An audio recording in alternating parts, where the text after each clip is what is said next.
Hello everyone, मैं मनोज कुमार और आप देख रहे हैं online class of social science.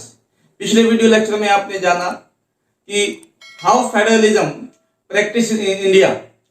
आज के इस वीडियो लेक्चर में हम जानेंगे कि डिसेंट्रलाइजेशन होता क्या है, विकेंद्रीकरण होता क्या है। तो आइए हम इसके बारे में जानते हैं। जब सेंटर और स्टेट से पावर लेकर लोकल गवर्नमेंट को दिया जाए तो इसको डिसेंट्रलाइजेशन कहते हैं। ऐसा हम क्यों करते हैं? आपके मन में ये सवाल आ रहा होगा कि हम ऐसा क्यों करते हैं।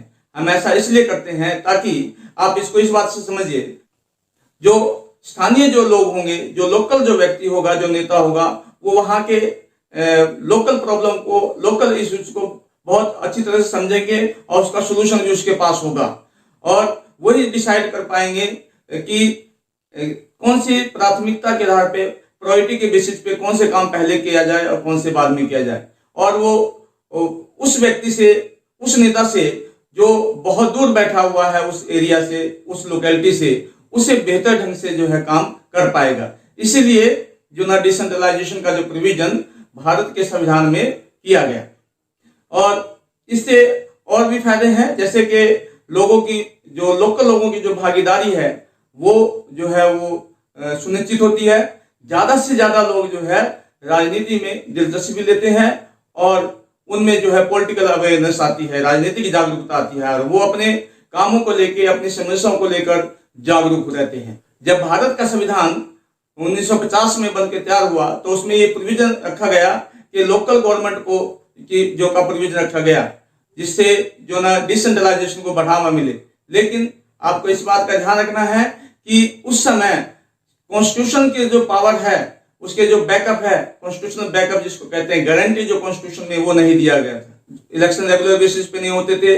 स्टेट गवर्नमेंट जब चाहती थी तब इलेक्शन होते थे। कोई स्टेट गवर्नमेंट 2 साल के बाद भी इलेक्शन करवा लेता था, कोई गवर्नमेंट जो है 15-15 सालों तक जो है इलेक्शन नहीं करवा पाता था। यानी कि उसमें कोई रेगुलरिटी नहीं थी, उसमें कोई नियम नहीं बना हुआ था। उनको पावर कहां से मिलेगा ये भी कोई निश्चित नहीं था। तो इसके लिए 1992 में जो ना कॉन्स्टिट्यूशन में अमेंडमेंट किया गया, संविधान में बदलाव किया गया, जिसको 1992 कॉन्स्टिट्यूशनल अमेंडमेंट के नाम से जाना जाता है। इसमें लोकल गवर्नमेंट, जिसको हम अगले वीडियो लेक्चर में बड़े डिटेल में पढ़ेंगे, मॉडिफाई करके कॉन्स्टिट्यूशन में डाला गया। तो 1992 में, 1992 में कॉन्स्टिट्यूशनल अमेंडमेंट में कौन कौन से बदलाव हुए, कौन कौन से परिवर्तन हुए, क्या जो है उसमें मॉडिफाई किया गया, इसके बारे में हम 1 बाय 1 जो है पढ़ते हैं। जो पहला प्रोविजन किया गया कि रेगुलर बेसिस पे लोकल गवर्नमेंट के इलेक्शन होंगे, यानी कि हमारे देश में हर 5 साल के बाद इलेक्शन जो है होंगे। पहले की तरह नहीं, स्टेट गवर्नमेंट ये डिसाइड करेगा कि उसके इलेक्शन कब होंगे।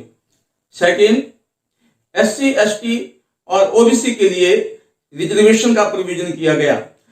सिर्फ जो इलेक्ट के आते हैं, जो इलेक्शन होती है, सिर्फ उसी में नहीं, जो पॉलिटिकल पोस्ट जो होल्ड करते हैं, जो एक्सिक्यूटिव हेड होता है, जो कार्यकारी का जो प्रधान होता है, जो मुखिया होता है, उसमें भी जो ना रिजर्वेशन का प्रोविजन किया गया।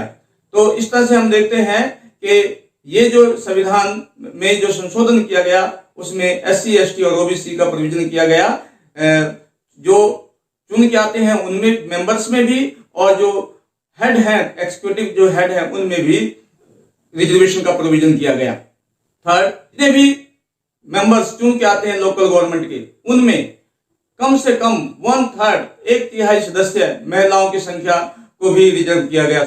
इसमें सिर्फ मेंबर ही नहीं, जो एक्सिक्यूटिव हेड होते थे, जो कार्यकारी के प्रधान होते थे, उनमें भी महिलाओं का रिजर्वेशन जो किया गया। इसका मतलब क्या है? इसका मतलब यह है कि मान लीजिए कि पूरे देश में जो ना एक्सिक्यूटिव हेड जो है 300 है, तो उसमें कम से कम जो है 100 मेंबर जो है वो महिला एक्सिक्यूटिव हेड होंगे। और जहां भी जितनी भी सीट्स है जिस लोकल गवर्नमेंट में, उसका जो है 1/3 जो है वो महिलाएं होंगी।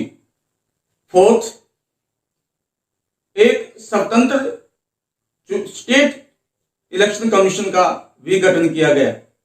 एक पहले सिर्फ सेंटर के इलेक्शन के लिए ही एक केंद्रीय चुनाव आयोग होते थे, अब सेंट्रल इलेक्शन कमीशन होता था। लेकिन कॉन्स्टिट्यूशन अमेंडमेंट 73 और 74 जो कि 1992 में किया गया था, उसमें एक स्टेट इलेक्शन कमीशन जो इंडिपेंडेंटली अपने काम करेगा, वो स्वतंत्र रूप से अपने काम करेगा, उसका भी गठन करना जरूरी था। पहले जो है सरकार और सरकार के जो प्रशासकीय अधिकारी है वो उसका चुनाव करते थे, वो जो है चुनाव कंडक्ट करवाता था। लेकिन अब जो है स्टेट गवर्नमेंट के कंट्रोल में ना होकर इलेक्शन कमीशन जो है, स्टेट इलेक्शन कमीशन एक इंडिपेंडेंट इंस्टीट्यूशन होगा, संस्था होगा, जो रेगुलर बेसिस पे जो है स्टेट में इलेक्शन करवाएगा लोकल गवर्नमेंट के। फिफ्थ, अब ये स्टेट गवर्नमेंट के ऊपर कॉन्स्टिट्यूशनली ये बाध्यता की गई, एक रिक्वायरमेंट जो है थी कि वो अपनी स्टेट गवर्नमेंट अपनी पावर में से और अपने जो रेवेन्यू कलेक्शन है, जो टैक्स से पैसा जो आता है, उसे लोकल गवर्नमेंट में शेयर करेगा, लोकल गवर्नमेंट को देगा, अपनी पावर को भी देगा, अपनी पावर में से कुछ पावर जो है वो लोकल गवर्नमेंट को देगा, और जो भी उसकी आमदनी होती है उसका कुछ परसेंटेज जो है वो स्टेट गवर्नमेंट लोकल गवर्नमेंट को देगा। स्टेट टू स्टेट ये वेरी करेगा कि लोकल गवर्नमेंट को कितना पैसा जो है, कितने परसेंटेज अपने रेवेन्यू कलेक्शन में से देना है। ठीक है, जैसे केरल जो है सबसे ज्यादा अभी दे रहा है। उम्मीद है कि आपको ये डिसेंट्रलाइजेशन क्या है और 1992 के कॉन्स्टिट्यूशनल अमेंडमेंट में क्या प्रोविजन दिए गए उसको जो है समझ में आ गया होगा। तो आज के लिए इतना ही। घर पे रहिए, सुरक्षित रहिए।